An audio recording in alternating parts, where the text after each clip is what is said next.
예, 평안하셨습니까? 금주 일주일 동안 송구영신 잘 하시는 해가 그런 날들이 되기를 당부드립니다.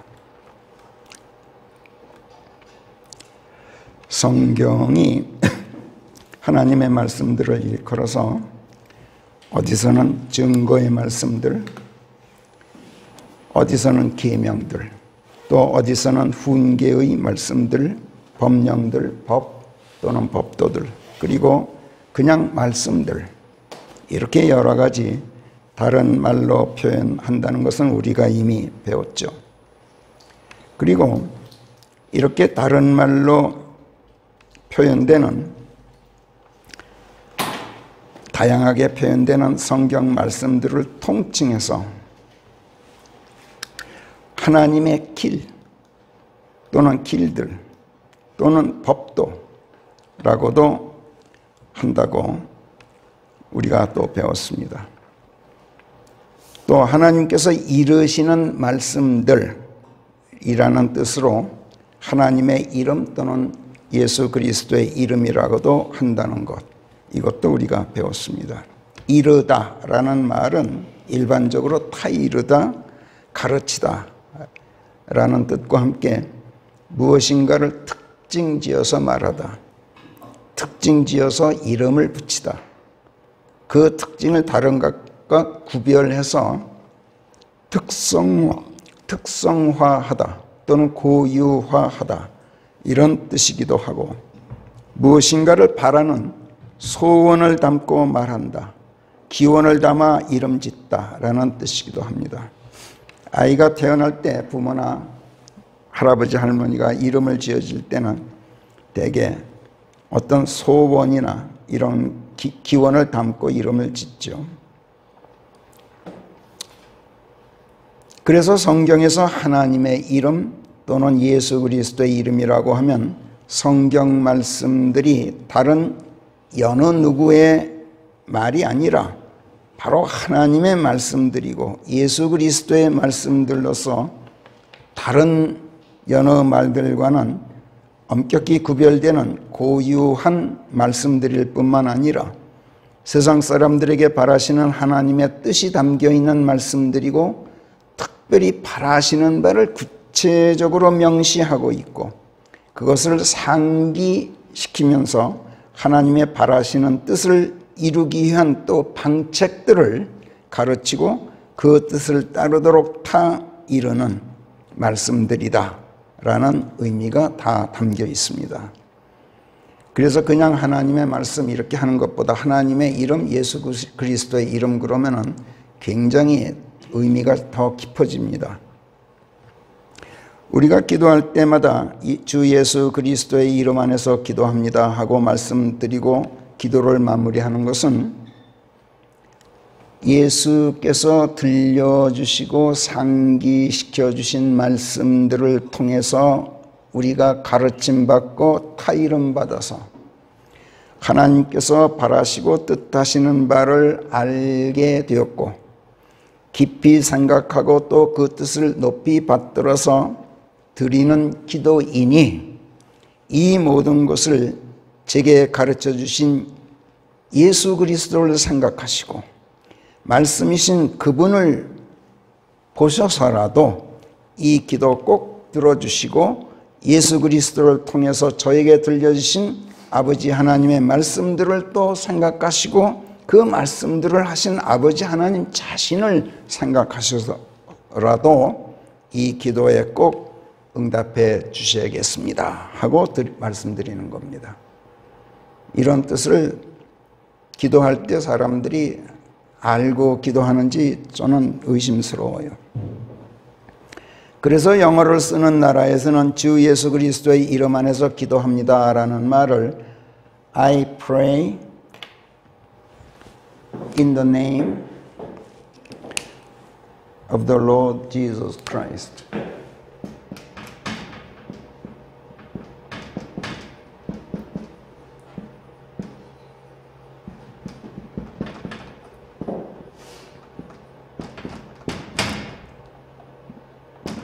Amen. 이렇게 보통 말합니다. I pray in the name이에요. by the name이 아니라 in the name이란 말이에요. 또는 짧게 그냥 I pray in Jesus' name. Amen. 이렇게 하기도 합니다. 로크만 목사님 같은 분은 아예 이렇게 기도를 하는 걸 좋아해요. Accept. 받아주십시오. My prayer. For Jesus' sake. 이렇게 할 때도 있어요. 또는 For the sake of the Lord Jesus Christ. Amen. 이렇게 기도하는 걸 참 좋아했어요. 평생 살아계실 때. 주 예수 그리스도를 생각하시고 제 기도를 받아주십시오. 이런 뜻으로. 또는 예수님을 생각하소서. 아멘. 이런 식으로 평소 기도할 때가 참 많았어요. 우리나라 사람들은 예수님의 이름으로 기도합니다. 아멘이라는 말씀으로 기도를 마무리하는 게 통상적이죠. 근데 이 말의 의미를 정확히 이해하고 이렇게 말하면 문제될 게 없는데 일반 성도들은 말할 것도 없고 심지어 목사나 전도사들 같은 양반들도 그 뜻을 물어보면 제가 실험적으로 많이 물어봤어요. 사실은 열이면 열 모두가 예수님의 명의로 기도한다는 뜻인 줄로 알고 있는 게 보통이에요. 예수님의 명의로 기도한다고 해서 안 되는 건 아닙니다. 나 스스로가 감히 하나님께 말씀드릴 수가 없어서 예수께 의지해서 그분을 힘입고 기도하면 이게 예수님의 명의로 기도하는 것이니까 괜찮아요. 그런데 문제는 예수께서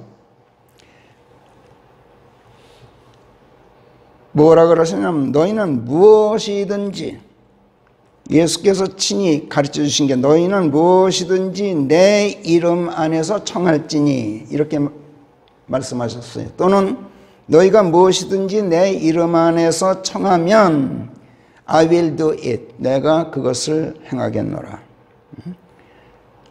이렇게 가르쳐 주셨어요. 요한복음 14장 13절 14절에 우리 한번 같이 읽어봐요. 요한복음 12장 13절 시작. 그런즉 너희는 무엇이든지 내 이름 안에서 청할지니 그러면 내가 그것을 행할 것이요 이로써 아버지께서 아들 안에서 영광 받으시도록 하겠노라. 너희가 어떤 일이라도 내 이름 안에서 청하면 내가 그것을 행하겠노라.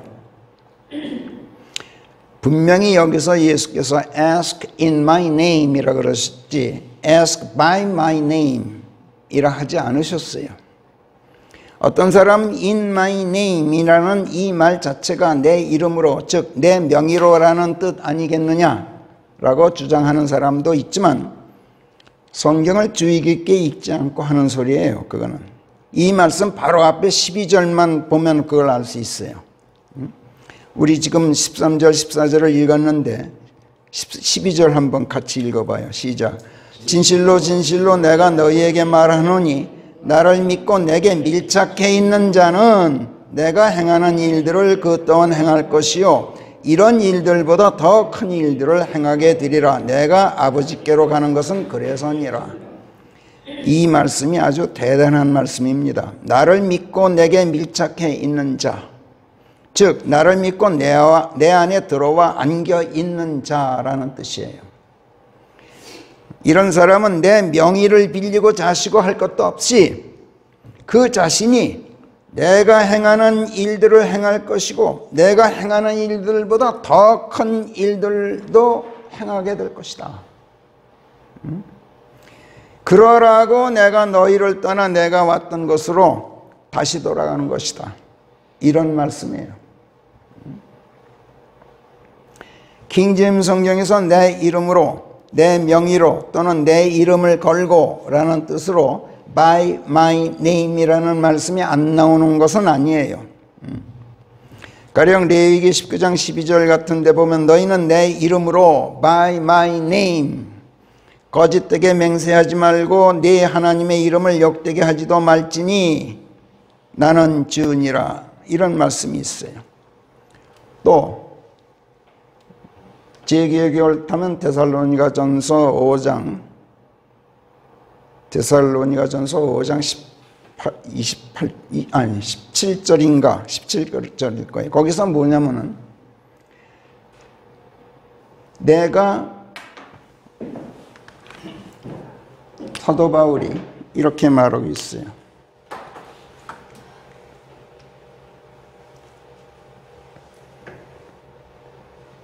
내가 너희에게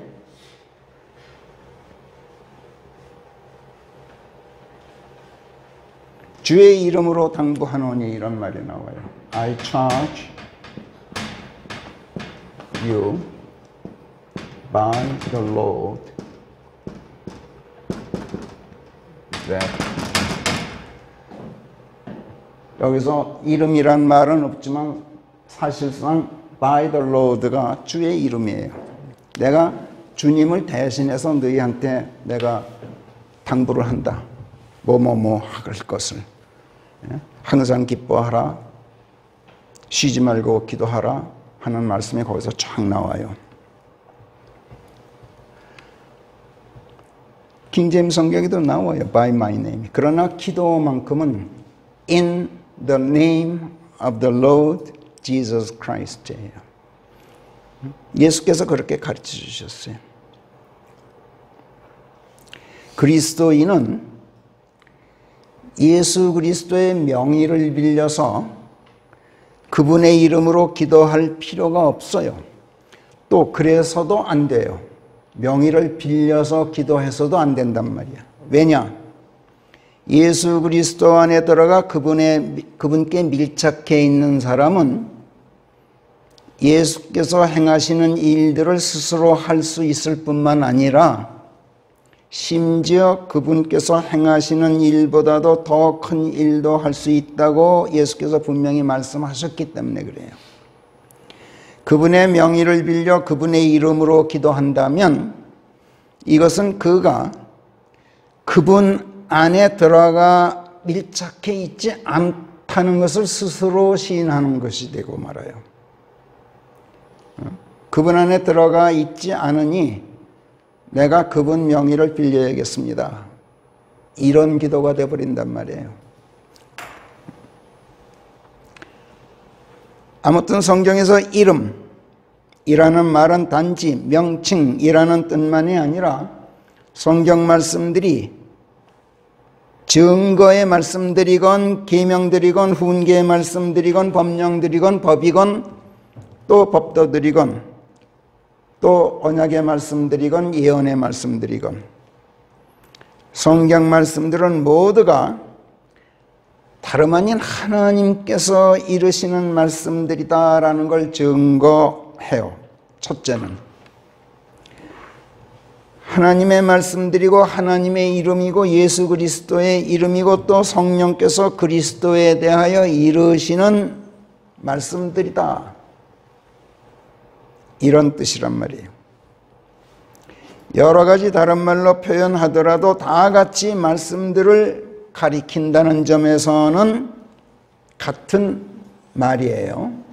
그런데 달리 표현하면은 무슨 법령들, 훈계의 말씀들 이런 식으로 증거의 말씀들 이런 식으로 다른 말로 표현하게 되면 의미가 조금씩 달라져서 전에 언제 제가 말씀드리고 언제 기회 있을 때 그걸 그 차이를 한번 살펴보겠다고 했는데 오늘 좀 그걸 살펴보겠어요. 히브리어로 에둡이라는 말을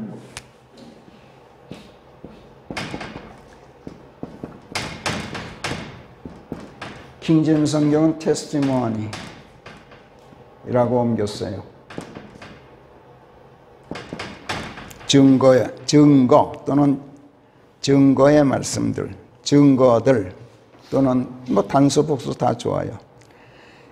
이렇게 쓰면은 하나님의 말씀들을 증거의 말씀들이다. 이렇게 표현하면 하나님께서 당신의 뜻을 개인이나 백성에게 밝히신 그 말씀들이 다름 아닌 하나님의 거룩한 말씀들이고 하나님의 거룩한 뜻임이 확실하다는 것을 하나님께서 친히 증언하고 입증하시는 말씀들이다, 이런 뜻이에요.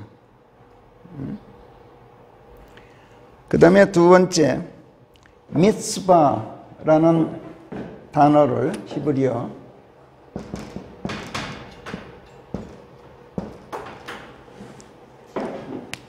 commandment, 킹제임스 성경이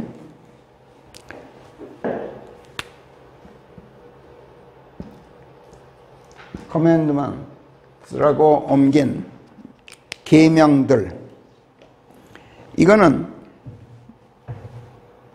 말씀하시는 하나님의 권위를 강조해서 하는 말이에요.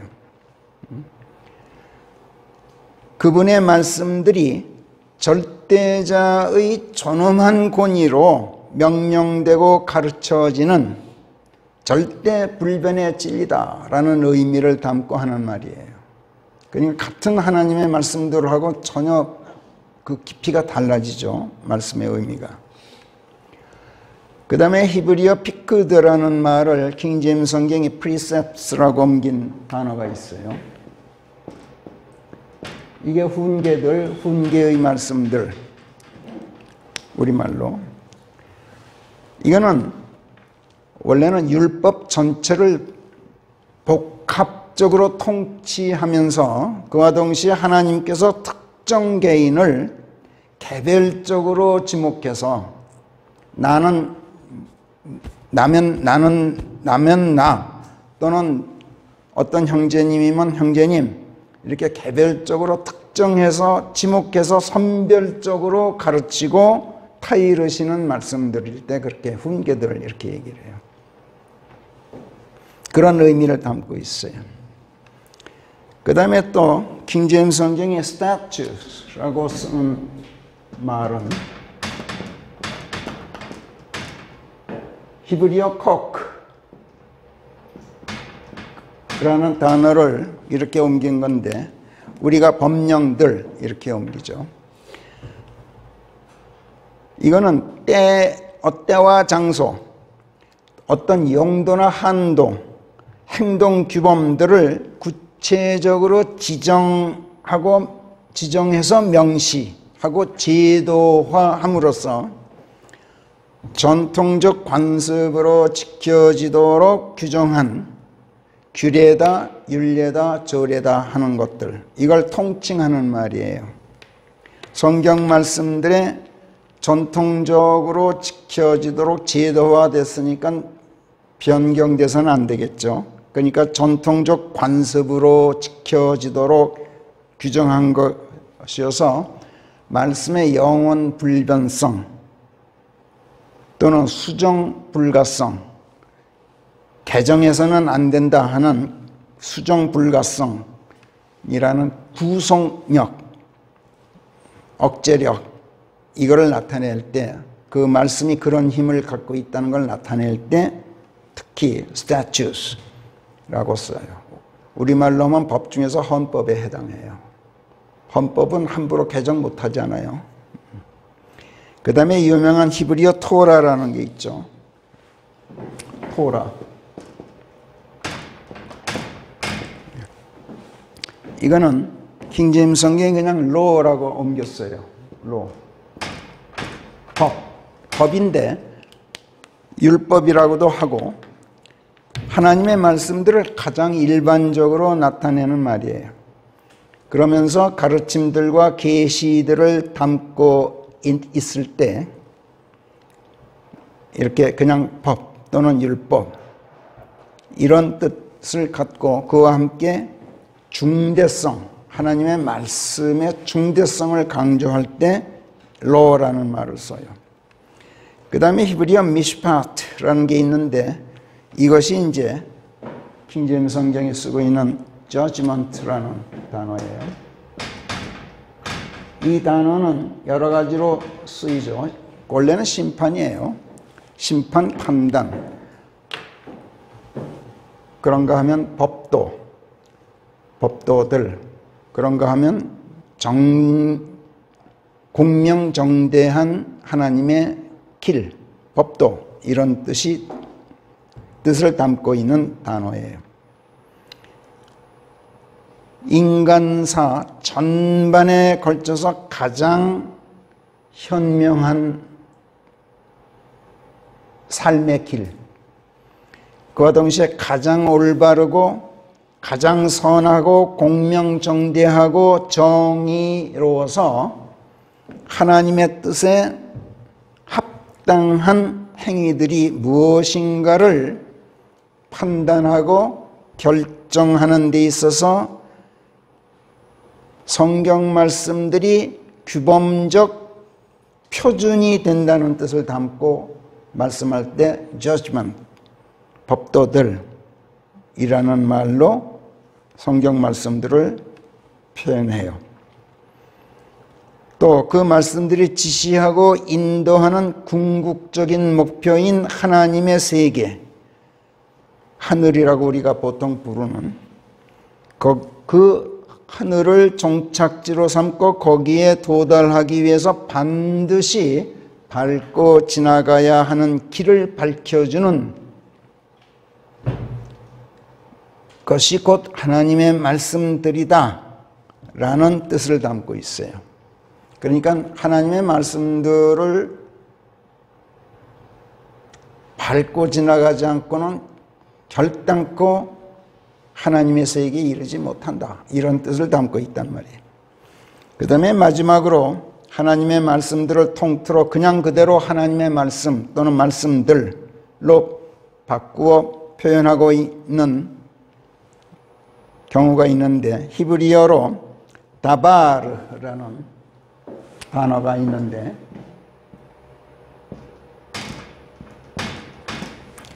이거를 킹제임스 성경은 그냥 word, the word 또는 그냥 복수형으로 단수로도 하고 또는 복수형으로도 해요. 말씀, 이렇게 옮긴 건데, 이것은 하나님의 말씀들 속에 담긴 그분의 언약들과 계명들 또는 훈계들, 예언적 계시들이 구원받고 영생에 이르는 불변의 진리라는 뜻을 강조해서 이를 때 그냥 말씀들 이렇게 표현하고, 반대로 또 반대가 아니라 또 한편 다바로 말고 임라라는 히브리어가 있어요. 이므라 히브리어. 이것도 킹제임스 성경에 똑같이 the word 으로 옮겼어요. 그러니까 히브리어로는 8가지예요. 히브리어로는 하나님의 말씀들을 달리 표현하는 단어가 8가지인데 영어로는 7가지처럼 보여요. 왜냐하면 다바르도 word, 임나도 word 이렇게 옮겼기 때문에. 이므라를 the word로 킹제임스 성경이 옮긴 말씀, 우리도 똑같이 말씀들이라고 옮겨야 되는데,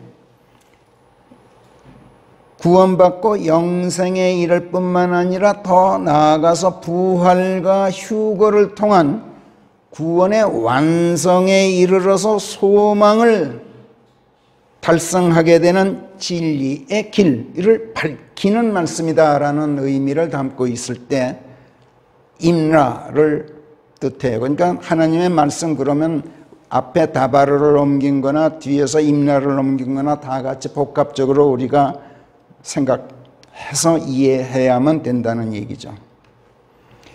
아무튼 성경은 이처럼 하나님의 말씀들을 영어나 우리말로 7가지 다른 말로 표현하는데 원래 히브리어로는 8가지란 말이에요. 하나님의 말씀들이 시편 119편에서 이 8가지 다른 말로 반복적으로 표현되고 있어요. 그런 가운데 한 문단을 구성하는 8구절들 안에 순차적으로 사용되고 있어요. 그런데 7이라는 숫자가 여러분들이 배우기를 성경에서 완전수다 이렇게 배웠는데 다들 그렇게 알고 있죠. 그런데 사실은 완전수라기보다는 완성수라고 말해야 옳아요. 완성과 종결, 그 다음에 휴지,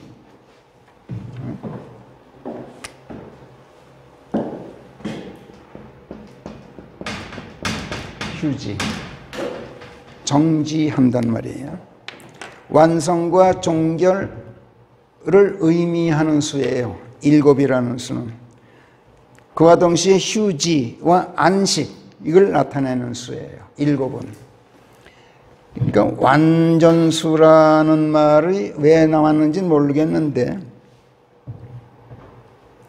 성경을 면밀하게 읽어보면 그걸 알 수 있어요. 하나님께서 끝내시고 쉬실 때 7을 사용하신단 말이에요. 그 다음에 7 다음에 오는 8이라는 숫자가 갖는 성경적 의미를 아는 사람들이 아주 드물어요. 성경에서 7이 완성과 함께 종교를 뜻한다면 그 다음 8은 새로운 시작을 말해요. 새로운 출발.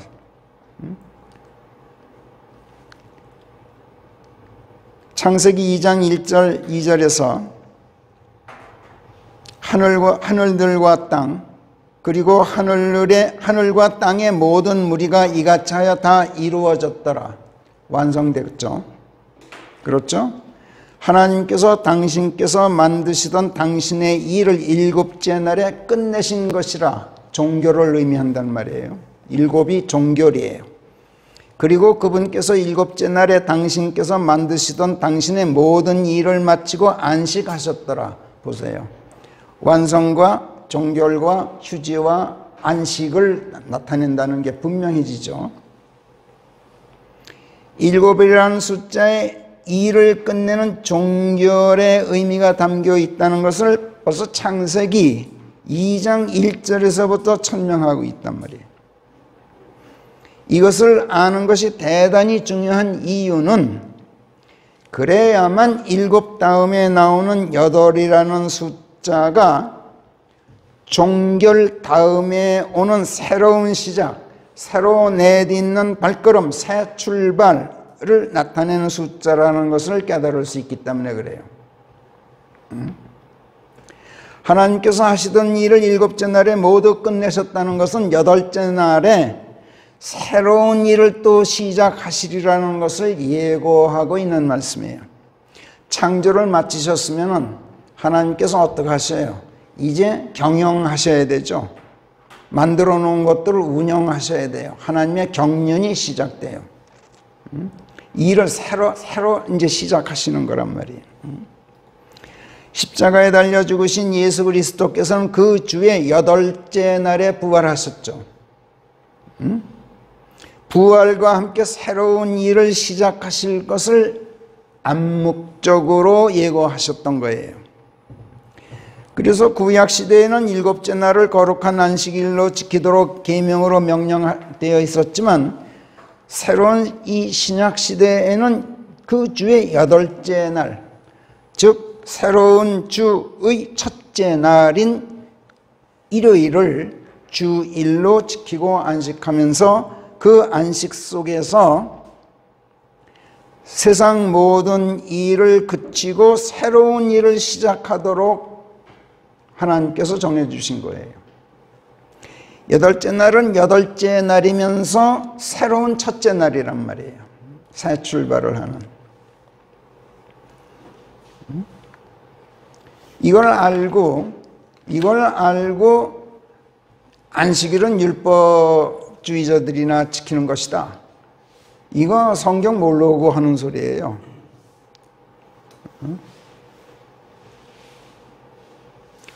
8째 날은 8째 날이면서 새로운 첫째 날이에요. 우리는 모든 것을 완성하고 종결하고 이제 하나님의 안식 속에서 새 출발을 하는 시대에 살고 있단 말이에요. 구약시대 유대인들이 사내 아이가 태어나면 몇째 날에 할례했습니까? 7째 날이 아니에요. 8째 날에 할례를 했어요. 인생의 아이 때부터 새 출발을 시키는 것을 8째 날에 시작했단 말이에요. 이것은 그 몸을 세상에서 성별해서 하나님께 드림으로써 인생 행로에서 새로운 출발의 첫 발을 내딛는 것을 표상하는 징표였던 거예요. 사람들은 로크만 목사님도 그 주석서 같은 데 보면 할례는 표적이었다, 예표였다 이렇게만 설명하지 그 예표가 뭘 의미하는지를 설명한 책이 없어요. 그 양반도. 아이는 태어나면 8째 날에 그 몸을 하나님께 드리는 거예요.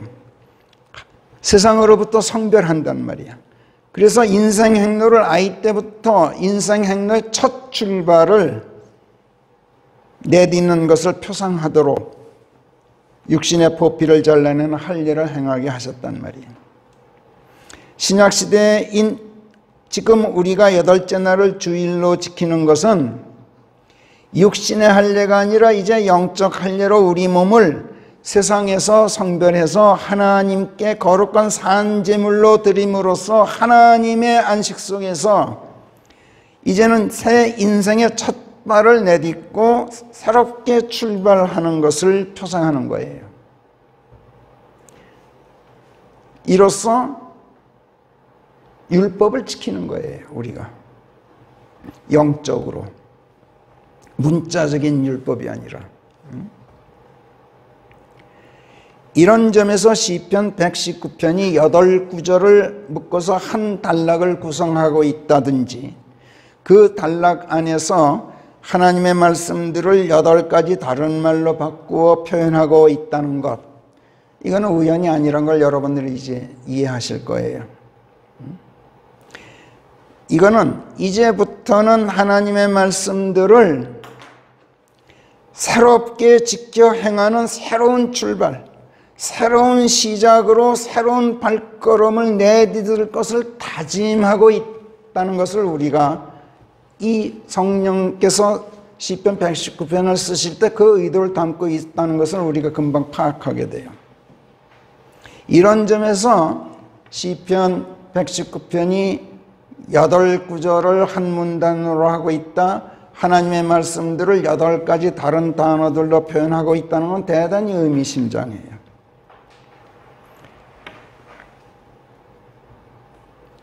자, 그럼 시편 119편으로 다시 돌아가서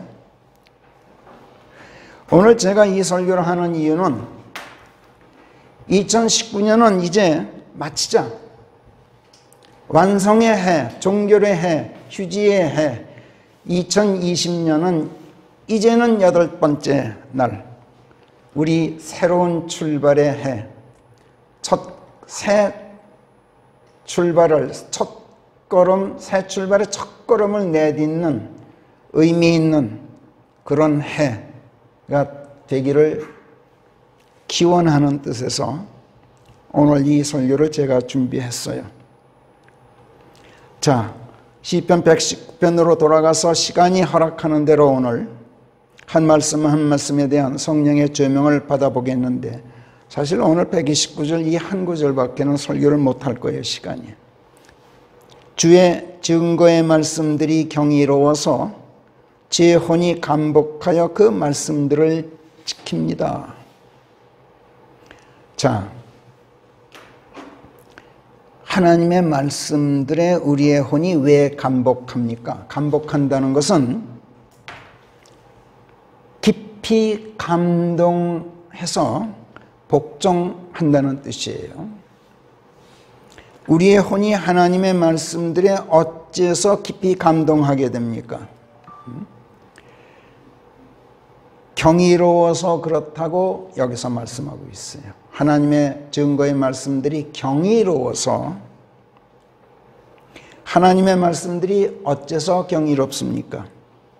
여기서 경이롭다라는 것은 단순히 그냥 놀랍고 이채로워서 범상치가 않다 이런 뜻만이 아니에요. 킹제임스 성경이 여기서 경이롭다는 말을 wonderful이라는 단어로 표현하고 있어요.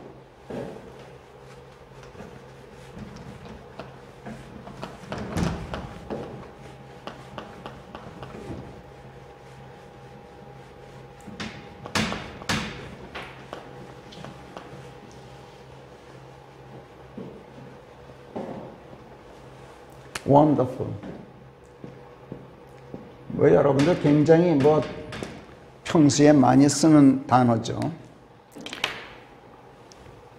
이 단어는 멋지다, 훌륭하다, 근사하다, 놀랍고 범상치가 않다는 이런 뜻, 일반적인 그런 뜻을 훨씬 뛰어넘어서 깊이 감동한 나머지 감탄하고 찬탄하면서 무릎 꿇고 복종하지 않을 수 없음을 나타내는 말이에요. 야, 멋있다, 이게 아니란 말이야. 감탄하고 감동한 나머지 입을 꾹 다물고 입을 틀어막아요. 어떤 대상이, 그 원더풀한 대상이 내 입을 틀어막고 나를 무릎 꿇리는 것, 이게 원더풀이에요. 자, 그럼 하나님의 말씀들이 대체 어떻게 우리로 하여금 이토록 깊이 감동하게 하고 감탄과 찬사와 함께 복종하게 만드는 것일까? 여러분들 하나님의 말씀 앞에서 정말 감복해 보셨어요? 감탄과 찬사가 절로 터져 나와 본 적이 있으세요?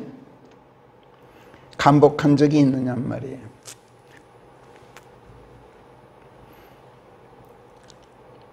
하나님의 말씀들이 대체 어떻게 이토록 깊이 감동하게 만들고 감탄과 찬사와 함께 복종하지 않을 수 없게 만드는 것일까? 그것을 이 129절에서 설명해요. 그 이유를. 하나님의 말씀들이 증거의 말씀들이기 때문에 그렇다는 거예요. 증거의 말씀들이기 때문에 경이롭고 경이로워서 감복하지 않을 수가 없고 감복한 나머지 지키지 않을 수가 없습니다. 굉장히 여러 가지 뜻을 연이어서 연쇄적으로 설명하고 있어요. testimonies, 증거의 말씀들, 하나님께서 개인에게나 백성에게 당신의 뜻을 밝히시고 그 말씀들이 다름 아닌 하나님의 말씀들이라는 것을 성경 말씀들 자체가 증언하고 입증하는 그 증거력. 척 읽어보면 이건 보통 말이 아니야. 하나님이 아니고는 할 수 없는 말이야. 그 증거력, 그것이 아주 놀랍도록 정확하고 확실해서 공감하지 않을 수가 없고 그 증언의 정확성과 확실성에서 나오는 설득력이 또 놀랍도록 강력해서 감동과 찬탄을 금할 길이 없는 것. 그래서 그 말씀을 옳습니다 하나님 이렇게 인정하고 수긍하고 믿고 복종하지 않을 수가 없단 말이에요.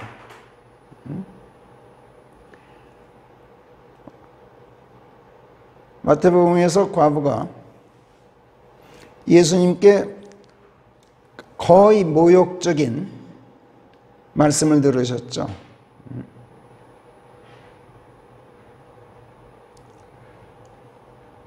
그랬는데 옳습니다 주여. 그러나 개도 주인의 밥상에서 떨어지는 부스러기를 먹나이다. 이렇게 말할 수 있게 만들어요. 거의 모욕적인 말을 듣고도 감탄과 찬탄을 금하지 못하고 그 말씀 앞에서 굴복하지 않을 수가 없었던 거예요. 그 여인이. 왜? 옳은 말씀이었기 때문에. 근데 그 옳음이 하나님의 말씀인데다가 말씀이라는 것이 확실히 증거되고 있고 그 증거력이 정확하고 정의롭고 틀림없는 데다가 설득력이 있었던 거예요. 시편 110편에 보면은 1절에서 주께서 내 주께 말씀하시기를, 그러니까 성부 하나님께서 성자 하나님 주께 말씀하시기를, 내가 네 원수들을 네 발판이 되게 만들 때까지 너는 내 오른편에 앉아 있으라 하셨나이다. 이렇게 다윗이 주 하나님께 말씀드리고 있어요.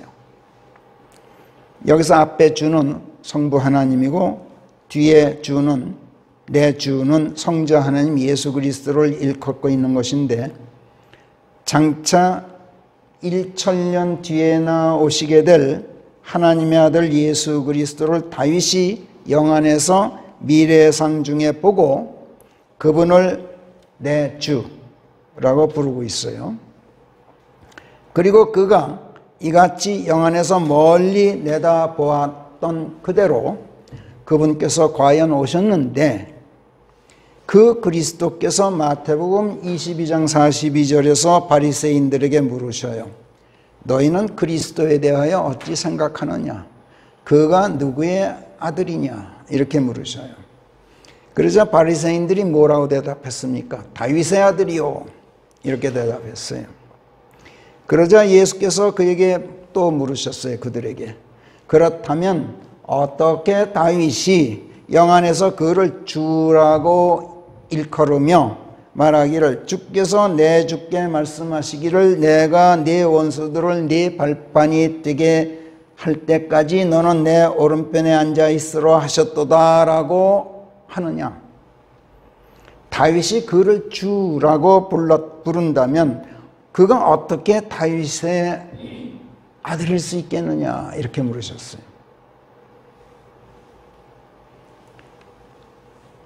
그러자 바리새인들이 한마디라도 주께 응수할 수 있는 사람이 아무도 없었고, 그날 이후로는 어떤 사람도 감히 주께 더 이상 질문하지 못하더라. 이렇게 마태복음 22장 46절이 증언하고 있어요. 이렇게 성령께서 증언해 놓으셨어. 이 장면에서 예수님께서 당신이 사실인즉 다윗의 아들이 아니라 하나님의 아들이시다라는 것을 성경 말씀을 증거로 입증하셨는데, 성경 말씀을 증거의 말씀들로 사용하셨단 말이에요. 테스티모니로.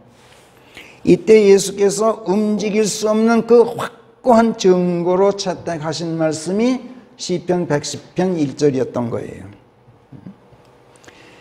이로써 이 말씀은 시편 110편 1절은 비로소 테스티모니가 됐어요. 증거의 말씀이 되었는데, 주께서 내 주께 말씀하기를 내가 네 원수들을 네 발판이 되게 만들 때까지 너는 내 오른편에 앉아 있으라 하셨나이다 하는 이 말씀은 보다시피 원래 무엇을 입증하는 증거의 말씀이라기보다 그냥 단순히 어떤 사실을 평범하게 기술하는 말씀이에요.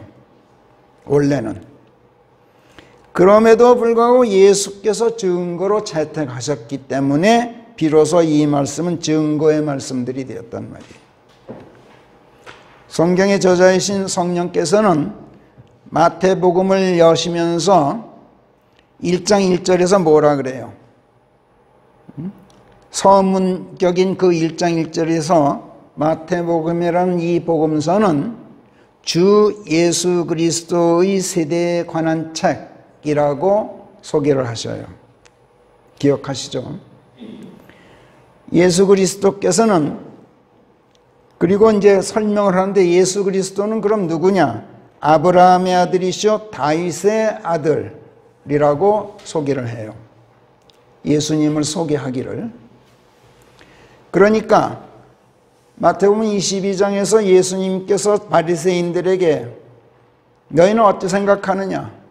그리스도가 누구의 아들이냐라고 물었을 때 바리새인들이 다윗의 아들이요 라고 대답한 말은 틀린 말이 아니죠. 그렇잖아요. 성령께서 그렇게 증언하고 계시잖아요. 아브라함의 아들이시오 다윗의 아들인 예수 그리스도의 세대에 관한 책이라. 마태복음 1장 1절에서. 그런데 예수님께서 이 말씀을 아브라함의 아들이시오 다윗의 아들이라 하신 성령 하나님의 이 말씀을 뒤집고 당신께서 다윗의 아들이 아니라 하나님의 아들이시라고 바리새인들에게 지금 밝히고 계신 거예요.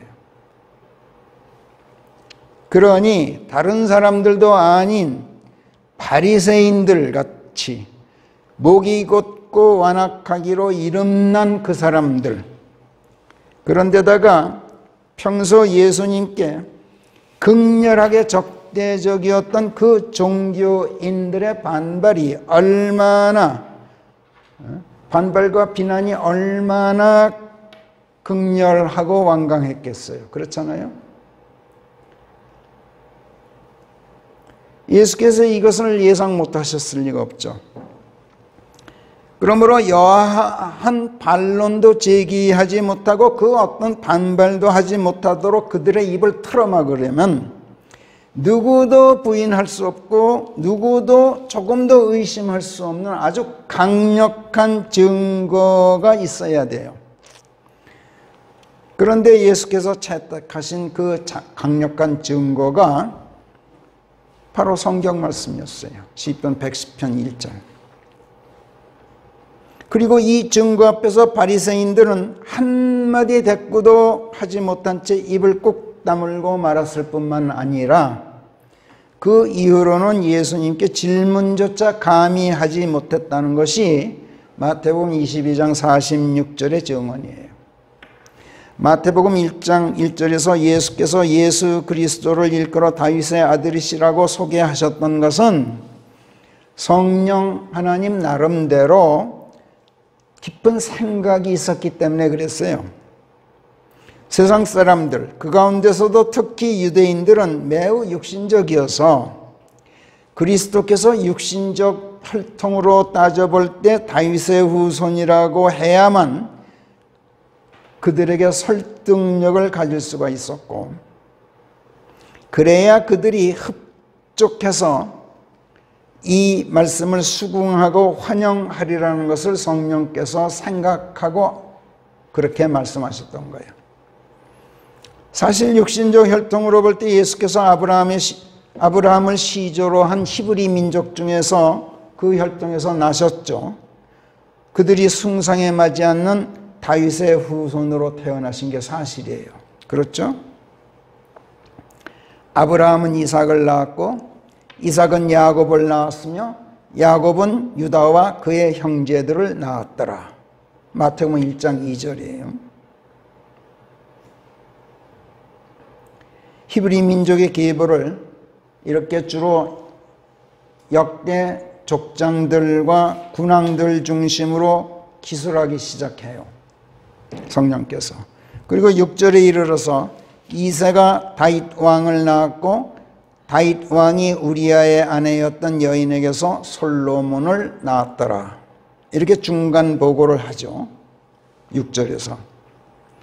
그 다음에 16절에서 야곱이 마리아의 남편인 요셉을 낳았는데 이 마리아에게서 그리스도라 일컬어지는 예수께서 태어나셨느니라. 이렇게 16절에서 기술해요. 또 누가복음 3장에서는 온 백성이 침례되던 당시에 이런 일이 있었으니 곧 예수께서 침례되시고 기도하시자 하늘이 열리는 것이었고 성령께서 비둘기처럼 실체의 모습으로 그분 위에 내려오시는 것이었으며 하늘로부터 한 음성이 임하여 말씀하시기를 너는 내 사랑하는 아들이라. 내가 네 안에서 매우 기쁘도다 하시는 것이더라. 그런데 예수께서 약 30세 나이에 접어들고 계셨으니 사람들이 생각하기로는 헬리의 아들 요셉의 아들이셨고 이렇게 소개돼요. 그러니까 육신적 태생으로 봐서는 그렇단 말이에요.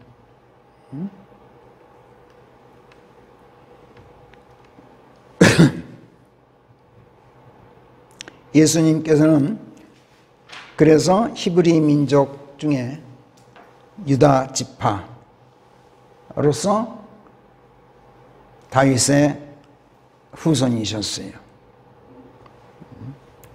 그러나 육신적으로는 비록 유대인의 혈통에서 태어나셨지만 인간 남자의 씨가 아니라 인간 남자의 씨가 인간 여자의 태에 잉태되어서 태어나신 것이 아니라 하나님의 씨가 인간 여자의 태 안에 잉태되어서 태어나셨기 때문에 사람의 씨가 아니라 하나님의 씨이셨고 사람의 아들이 아니라 하나님의 아들이셨어요. 그렇죠? 복음서에서 Son of Man, 복음서에서 이거를 중국말로 인자라고 번역을 했어요. 사람의 아들. 그래서 어떤 역번은 킹제임스 성경이라는 타이틀이 붙은 어떤 역번은 아예 사람의 아들 이렇게 해놨어요. 예수님이 어떻게 사람의 아들이에요? 하나님의 아들이지. 여기서 이 여부는 소유격이 아니에요. 사람의가 아니라 동격의 사람이신 아들. 이걸 그래서 아들을 대문자로 쓰죠. 킹제임스 성경은 반드시. 사람의 아들은 그냥 사람의 아들은 소문자로 써요. 킹제임스 성경도. 이렇게. 사람의 아들은 소문자로 쓰고, 여기서는 사람이신 아들, 또는 우리는 의역해서 사람으로 오신 아들. 예수께서 스스로 당신을 일컬을 때는 사람이 되어 온 나 아들, 사람이 되어 온 아들. 그러나 그 아들은 고딕체로 써요. 우리가 동격의 아부예요.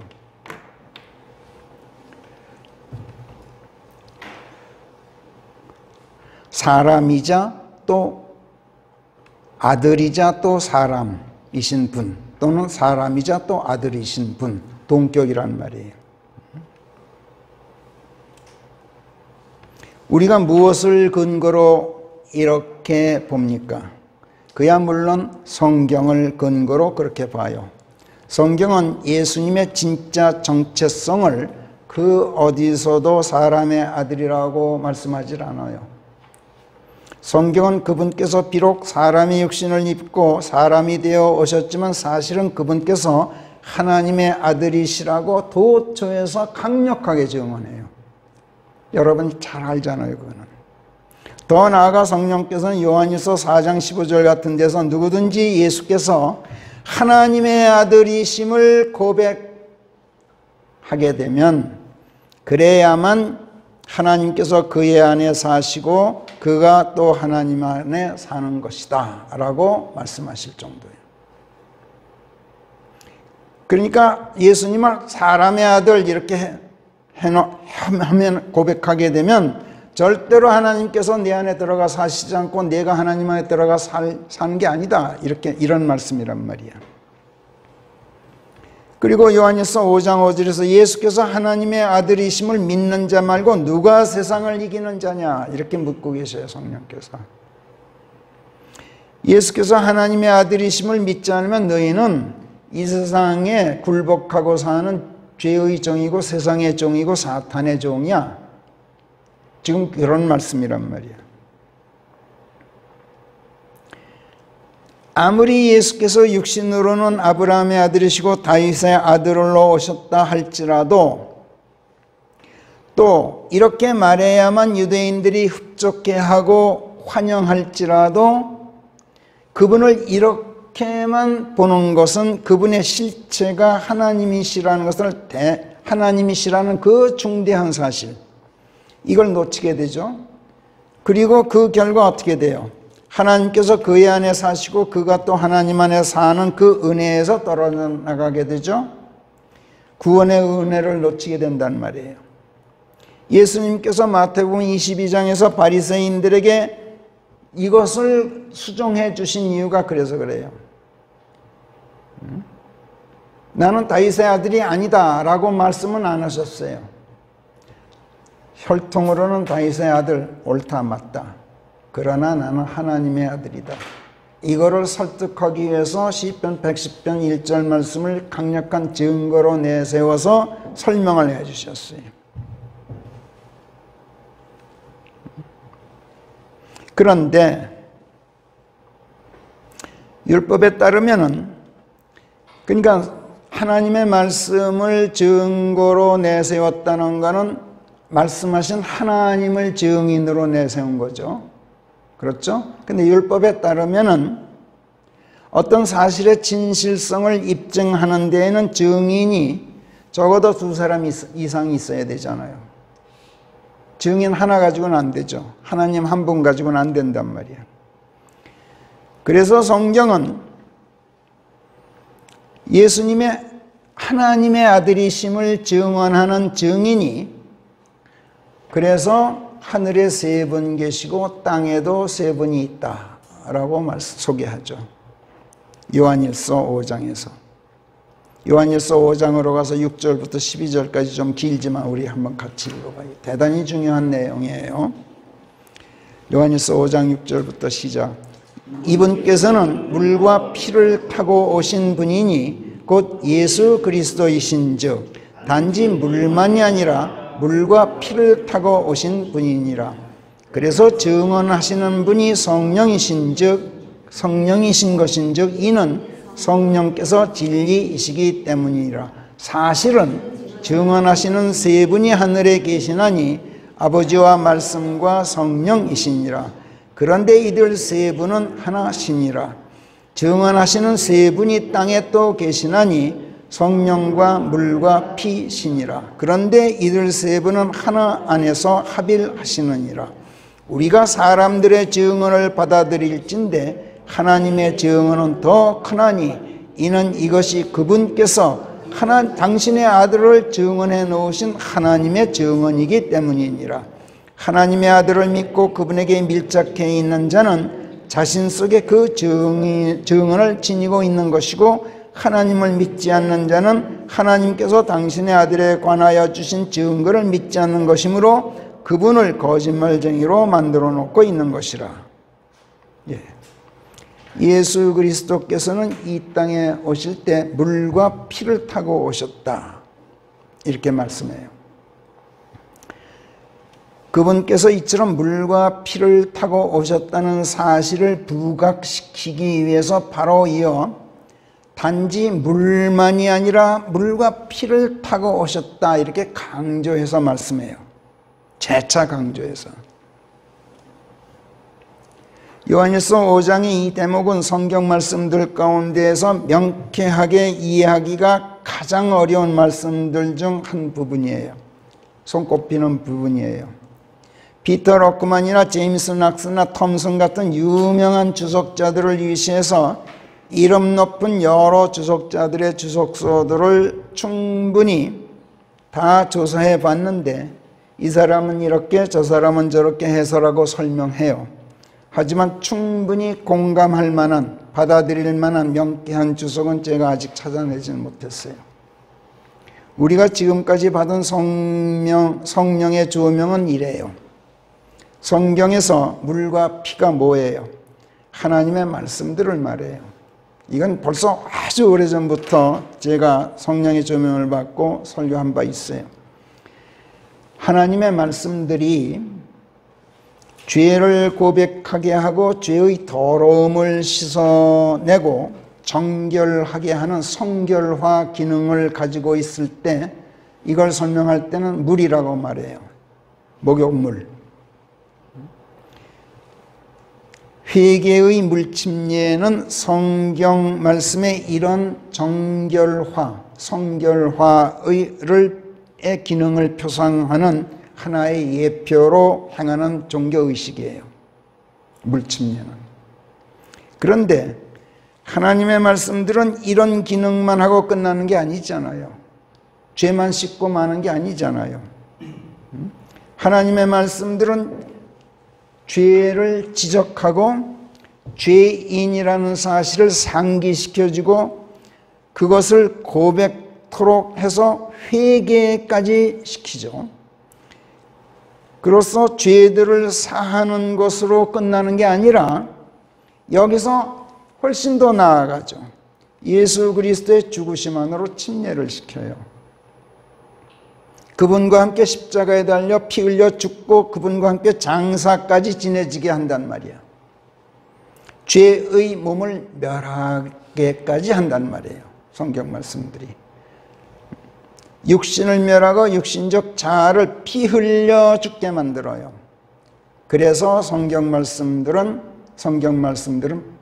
칼이에요. 피예요. 피를 흘리게 하는. 그러나 또 이것만으로 그 기능이 끝나는 것도 아니에요. 성경 말씀들은. 예수 그리스도의 죽으심 안으로 들어가서 죄의 몸을 멸하고 육신적 자아를 십자가에 매달아 피 흘려 죽게 했으면 그 다음에는 어떻게 해야 돼요? 그리스도께서 다시 일으켜지신 것과 똑같이 그분 안에서 죽은 나도 그분의 부활에 편승해서 그분과 함께 일어나야 되잖아요. 이렇게 하는 일을 또 이렇게 해서 내게 새 생명을 주는 일을 뭐가 해요? 성경 말씀이 하잖아요. 이런 점에서 하나님의 말씀은 피예요. 피는 생명을 상징하죠. 성경에서 피는 죽음과 생명을 동시에 표상해요. 피 흘리는 자, 그러면 사람 죽이는 자야. 그런가 하면 생명은 피에 있다라고 성경은 말씀하죠. 하나님의 말씀들은 사람을 죽이고 또 살려요. 예수 그리스도의 죽으심 안으로 침례에 들어가서 죄의 몸을 멸하고 다시 사신 그분의 부활에 편승시켜서 새 생명으로 다시 일어나게 하는 이 모든 일을 하나님의 말씀들, 곧 성령께서 하셔요. 그래서 이 침례를 성경은 성령 침례라고 말씀하고 이 성령 침례를 성령의 새롭게 하심이라고 말씀하는 걸 우리가 알죠. 디도서 3장으로 가서 1절부터 5절까지 함께 읽어보겠어요. 디도서 3장 1절부터 시작.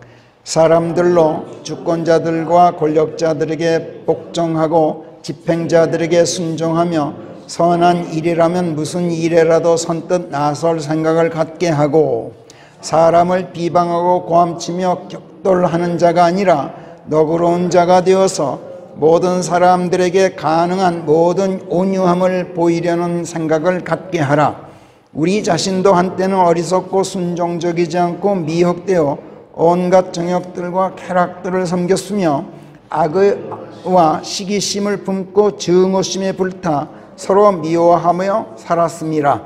그러나 그 뒤에 인간을 배려하시는 우리의 구원자 하나님의 다정하심과 사랑이 나타나서 우리가 행하여 온 의로운 행위들이 아니라 그분의 자비에 따라 중생의 물 씻음과, 여기서 중생의 물 씻음이 나와요. 그걸로 끝나지 않고 성령의 새롭게 하심을, 그냥 물과 피가 다 같이 나온단 말이야, 통하여 그분께서 우리를 구원하셨느니라. 중생의 물 씻음과 성령의 새롭게 하심, 이게 바로 하나님의 말씀들이 갖는 물과 피로서의 기능이에요. 사람이 거듭나고 구원받게 되는 것은 하나님의 말씀들이 갖는 이 기능 덕이에요. 예수께서 요한복음 5장에서 거듭남에 대하여 말씀하시면서 5절에서 니코데모에게 하신 말씀 여러분들 잘 알죠? 진실로 진실로 내가 네게 말하노니 사람이 물에서 태어나지 않고 성령에서 태어나지 않으면, 이렇게 말씀해요, 그는 하나님의 왕국에 들어갈 수가 없느니라. 그래서 예수께서는 우리를 정결케 하고 거듭나게 하는 하나님의 말씀들을 타고 이 땅에 오셨어요. 그 말씀과 함께 오셨단 말이에요. came by라 그래요. came by. 킹잼성경. 예수께서 오셨다. by 말씀과 물로 오셨다라고 했는데 우리말 역본들이 그렇게 뭐 표현할 수 있어요. 여기 어떻게 오셨습니까? 예, 택시로 왔어요. 택시 타고 왔어요. 또는 여기 어떻게 오셨습니까? 뭐 타고 오셨습니까? 뭘로 오셨습니까? 예, 차 가져왔어요. 뭐뭐로 왔다라는 말을 가지고 왔다고 표현하죠. 예, 차 가져왔어요. 우리말 그러잖아요. 예수께서 하나님의 말씀을 타고 오셨다는 말은 말씀을 가지고 오셨다는 뜻이기도 하잖아요. 그렇죠? 말씀을 가지고 오셨어요. 예수께서. 그러니까 그분께서 임하신 경로가 하나님의 말씀들이고 그 수단이 말씀들이었고 오실 때 또 가지고 오신 것이 또 하나님의 말씀들이라는 뜻을 함축하고 있단 말이야. 타고 왔다라는 말은. 예수님께서는 물과 피로서의 하나님의 말씀들을 가지고 이 땅에 오셨어요. 그리고 가실 때에는 다시 그 말씀들을 여기에 다 쏟고 가셨죠. 병사들 중 하나가 창으로 주의 옆구리를 찌르니 피와 물이 거기서 흘러나오더라. 이렇게 요한복음 19장 34절이 증언하고 있죠. 물과 피를 다 쏟으셨어. 중생의 물 씻음을 위한 그 물로서의 말씀, 죽이고 살리는, 침례시키고 부활시키는 생명으로서의 피인 그 말씀을 다 남기고 가셨다라는 뜻이에요.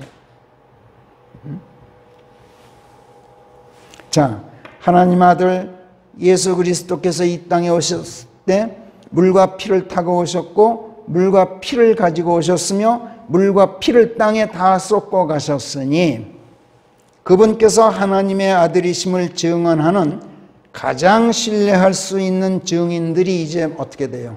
물과 피와 또 어떻게 돼요? 또 누가 있어요? 성경 말씀들이야말로 의심의 여지가 없이 가장 믿을 만한 증인들이죠. 그래서 그분의 하나님의 아들이심을 증언하는 분이 그래서 성령이신 것이고 성령이신 것이다 라고 요한일서 5장 6절이 말씀해요. 그런데 여기서 킹제임스 성경은 그 성령을 The Spirit라고 안 하고 여기서는 유독 The Holy Ghost라고 쓰고 있어요. The Spirit이 아니에요. The Holy Ghost는 눈에 보이지 않는 그야말로 유령 같은 성령을 얘기해요. The Spirit은 귀에 들리고 눈에 보이고 손으로 만져볼 수 있게 오신 성령을 얘기할 때 The Spirit이라고 한다고 우리가 배웠죠. 이 대목에서 The Spirit과 The Holy Ghost가 같이 나오는데 유독 이 6절에서는 The Holy Ghost가 아닌 The Spirit로 표기하고 Holy Ghost는 유령처럼 눈에 보이지 않는 하나님의 거룩한 영이시기 때문에 하늘에 계신 증인이에요. 그러나 땅에 계신 증인은 The Spirit이어야 되죠. 그렇죠? 킹제임스 성경이 이렇게 정밀해요. 함부로 그냥 쓴 그 단어 하나하나가 함부로 채택해 쓰지는 않고 아주 정확하단 말이에요. 유독 킹제임스 성경만 그래요. 사실을 증명하려면 그런데 둘 이상의 증인들이 있어야 되잖아요. 성령 한 분만 가지고는 안 되잖아요.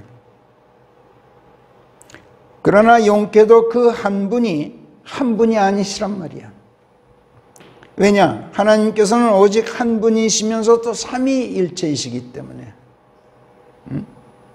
그래서 하늘에서는 아버지와 말씀과 The Holy Ghost로서의 성령이 계시고 성부 하나님과 말씀이신 성자 하나님, 성부 하나님과 말씀이신 성자 하나님 그리고 성령 이 세 분이 증인들이셔. 이 세 분은 하늘에 계시니까 우리 육안으로는 볼 수가 없어요.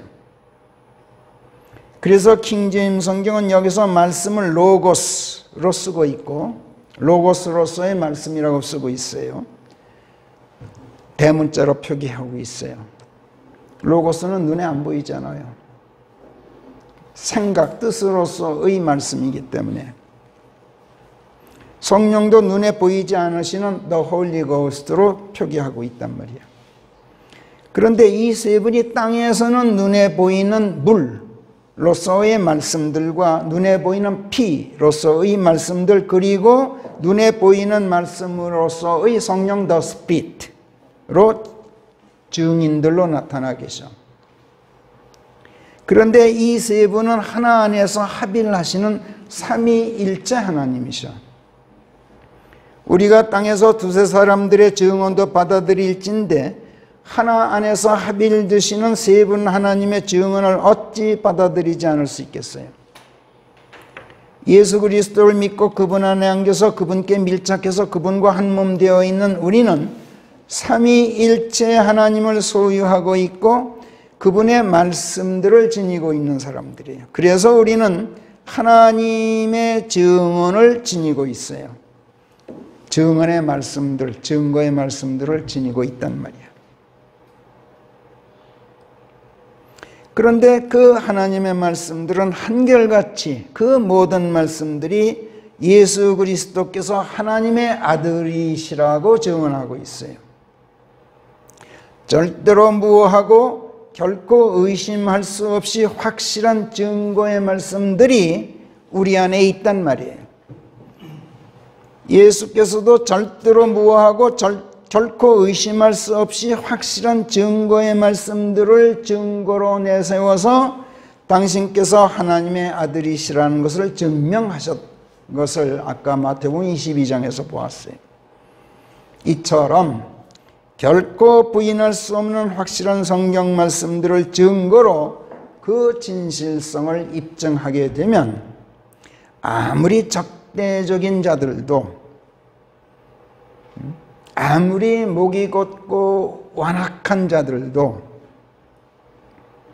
아무리 종교적 이념에 뿌리박은 종교인들이라 할지라도 절대로 반발하지 못하고 반발은커녕 도리어 감동한 나머지 고개를 숙이게 된다는 것이 오늘 시편 119편 129절을 통해서 성령께서 우리에게 가르쳐주고 계십니다.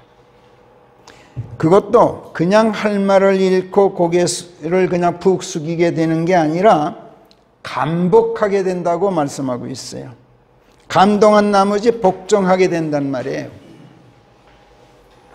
이것이 성경의 권위예요. 그리고 성경을 쓰신 성령 하나님의 권위예요. 또 말씀하시는 하나님의 권위이고 그 말씀을 들려주신 예수 그리스도의 권위예요.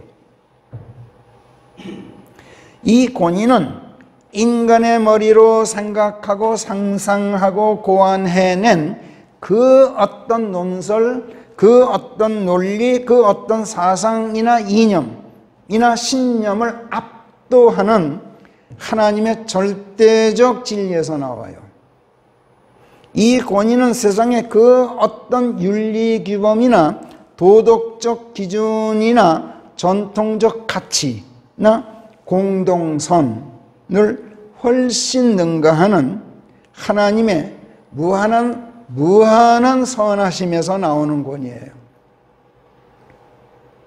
이 권위는 세상의 그 어떤 박애정신도 그 어떤 인간의 어떤 애정이나 우정도 그 어떤 세상 인심도 도저히 따라갈 수 없는 하나님의 그 무한정한 사랑과 자비에서 나오는 권위예요. 무엇보다도 이 권위는 하나님의 그 절대적인 진리, 그 무한한 선, 그 무한정한 사랑과 자비가 죄를 척결하고 죽음을 박멸하는 정의 실현에 초점이 모아지고 있는 데에서 나오는 권위예요. 또 더 나아가서 하나님을 사랑하고 그분의 말씀들에 순종해서 예수 그리스도 안으로 침례되도록 이끄시는 성령의 손에 이끌리는, 그래서 그분 안으로 흔쾌히 들어가기만 하면 누구든지 죽음의 요단강을 건너서 젖과 꿀이 흐르는 영원한 생명의 가나안 땅으로 옮겨다 놓는 구원의 능력, 거기에서 나오는 권위예요. 하나님께서 아무리 참되시고 아무리 선하시고 아무리 자비롭고 아무리 사랑을 베푸셔도 모든 것이 이 구원과 부활과 영원한 생명을 지향하고 약속하고 보장하고 실현하는 것이 아니라면, 그러면 하나님께는 절대로 존엄한 권위가 있을 수가 없어요.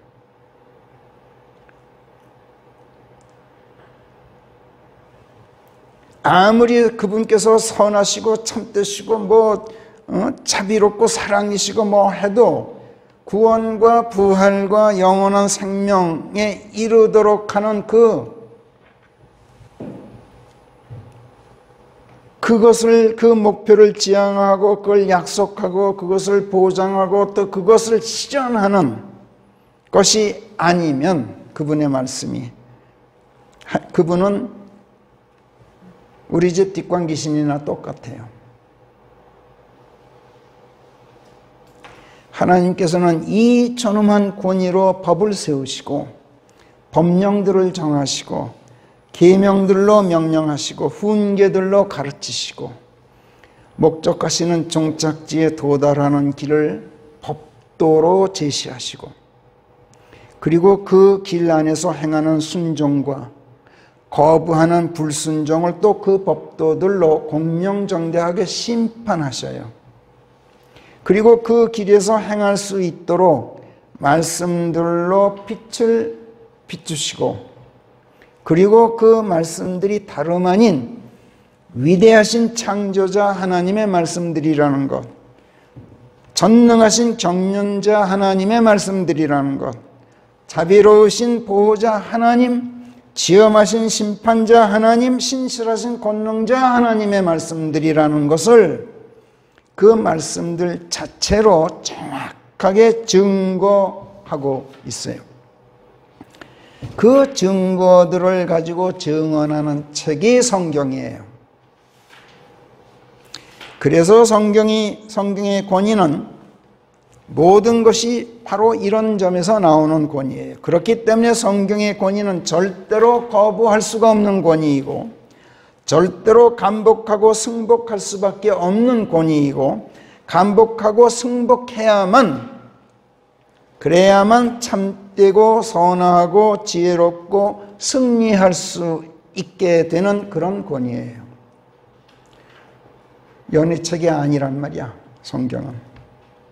그렇다면 여러분, 우리는 과연 성경의 이 권위, 하나님의 이 권위에 감복하고 있습니까? 오늘 성령께서는 시편 119편 129절 이 말씀을 통해서 우리로 하여금 이것을 성찰해 보도록 하셨어요. 시간이 많이 지났기 때문에 다음 주에 계속하기로 하고 오늘은 이것으로 마치겠습니다. 기도하겠습니다.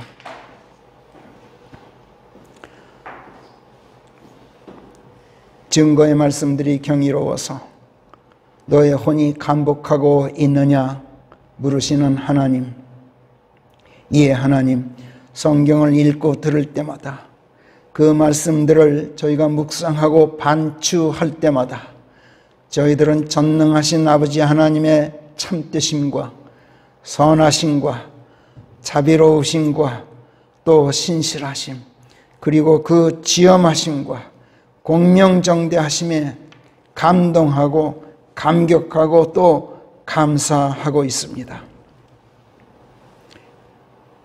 이 말씀으로 저 말씀을 증거하시고 또 저 말씀으로 이 말씀을 증거하시는 가운데 과연 주 하나님이 아니시고는 이토록 명료하고 확실하고 확고할 수 없음을 보여주는 그 강력한 증거 앞에서 저희는 실로 감복하지 않을 수가 없습니다. 정말이지 저희들은 아버지 하나님의 그 경이로운 말씀들에 감동하여 찬탄과 감사를 금하지 못하고 아버지 앞에 그리고 말씀 앞에 진정 꿇어 엎드립니다. 그러나 하나님, 주의 증거의 말씀들이 경이로워서 제 혼이 감복하여 그 말씀들을 지키나이다, 이렇게는 감히 하나님께 말씀드릴 수가 없습니다. 감복은 하지만 지키지는 못하고 있기 때문입니다. 세상 사람들이 하나님의 법을 지키지 않는 것을 보면 서글퍼서 제 두 눈에서 눈물이 강이 되어서 흘러내립니다. 이렇게는 더더구나 말씀드릴 수가 없습니다. 저희가 지켜 행하지 않으면서 세상 사람들이 지켜 행하지 않는 것을 저희가 어찌 탓할 수 있겠으며, 저희가 어찌 그것을 슬퍼할 자격이라도 있겠으며, 저희들의 두 눈이 어찌 눈물 흘리는 그것이 강들처럼 흘러내릴 수 있겠습니까?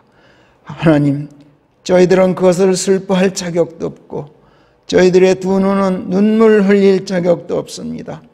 하나님, 이는 저희가 아버지 하나님을 사랑하고 아버지의 말씀들을 사랑하면서도 사람의 인간의 중압에 눌리고 이 세상 패역의 중압에 눌려 있기 때문입니다. 그러므로 하나님, 저희야말로 사람의 중압에서 건져주소서 하고 간구드리지 않을 수가 없습니다. 그러나 저희는 이런 간구도 드리지 못하고 있음을 고백합니다. 하나님의 훈계들을 지키고자 하는 저희들의 열망이 그만큼 뜨겁지 않기 때문입니다. 하나님, 이런 저희들 불쌍히 여기시고 용서하여 주시옵소서. 이제는 주 하나님의 얼굴이 저희들 위해 강력한 빛을 비추게 하시고 저희에게 더 많은 명철과 예지와 지혜를 쏟아부어 주셔 하나님의 말씀들을 더 강도 높게 가르쳐 주시옵소서. 그리하여 오는 2020년 새해에는 저희에게 있어 하나님의 말씀들을 지켜 행하는 새로운 출발의 해가 되게 해 주시옵소서. 감사하고 우리 주 예수 그리스도의 이름 안에서 기도하옵나이다. 아멘.